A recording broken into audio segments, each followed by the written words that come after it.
हे सिलेक्टिव्ह भूमिका घेतात, रस्त्यावर उतरतात, आंदोलन करतात, पण गरिबासाठी आणि सामान्य लोकांसाठी मात्र सत्ता असून सुद्धा काही त्या ठिकाणी करत नाही। 1,00,000 कोटी रुपये मराठी कॉन्ट्रॅक्टरचे आज प्रलंबित आहेत, आत्महत्या करायला निघालेले आहेत, पण हे राज्य सरकार गुजरातच्या मोठ्या मोठ्या कॉन्ट्रॅक्टरला आणि आंध्राच्या मोठ्या मोठ्या कॉन्ट्रॅक्टरला हजारो कोटी रुपये त्या ठिकाणी देत आहे। मग कुठे ना कुठेतरी महाराष्ट्राचा द्रोह झाला असं आपलं त्या ठिकाणी म्हणावं लागेल। महाराष्ट्रातील शेतकरी गंभीर अडचणीत असून त्यांच्या प्रश्नांवर अन्याय होत असतानाही काही जण रस्त्यावर उतरायला तयार नाहीत, असा घणाघाती आरोप आमदार रोहित पवार यांनी केला आहे। मात्र एखाद्या खासदाराला विधानसभेतून निलंबित करण्यात आले किंवा वरून आदेश मिळाले तरच आंदोलनासाठी रस्त्यावर उतरण्याची भूमिका घेतली जाते, अशी टीका त्यांनी केली। गरीब आणि सामान्य लोकांच्या प्रश्नांसाठी हे कधीच रस्त्यावर उतरत नाहीत, असे स्पष्ट मत त्यांनी व्यक्त केले। राज्यातील मराठी कंत्राटदारांचे लाखो कोटी रुपये थकीत असतानाही याबाबत कोणीही आवाज उठवत नसल्याचे त्यांनी सांगितले। उलट गुजरातमधील कंत्राटदारांसाठी प्रयत्न केले जात असल्याचा आरोपही त्यांनी केला। आज महाराष्ट्रातला शेतकरी अडचणीत आहे, एकदा शेतकऱ्यासाठी आंदोलनासाठी उतरा। युवा अडचणीत आहे, युवासाठी तुम्ही उतरा।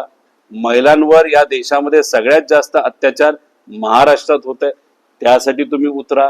पण तुम्ही या विषयासाठी उतरणार नाही, पण केंद्रात एक असा कायदा आणण्याचा प्रयत्न केला जातो ज्याच्यामध्ये संविधानाला दाबलं जातं आणि तो कायदा सर्व बाकी इतर विरोधातले खासदार एकत्रित येऊन हाणून पाडतात आणि त्या विषयाच्या विरोधात तुम्ही जर रस्त्यावर उतरत असाल तर कदाचित असंच म्हणावं लागेल, वरून आदेश आला आणि देवेंद्र फडणवीस साहेबांना आदेश आल्यानंतर त्या पद्धतीने त्या ठिकाणी असं वक्तव्य तिथं ते करत आहेत। बघा, लोकांनी जो निर्णय घेतला ना लोकसभेच्या वेळेस, त्यांचं अभिनंदन खऱ्या अर्थाने आज केलं पाहिजे की लोकांनी खासदारकीच्या वेळेस भाजपला कौल नाही दिला। भाजपचा प्लॅन होता 400 पार, आणि 400 पार जर ते गेले असतील तर असे नवीन नवीन कायदे घरी बसल्या बसल्या त्यांनी तिथं केले असते।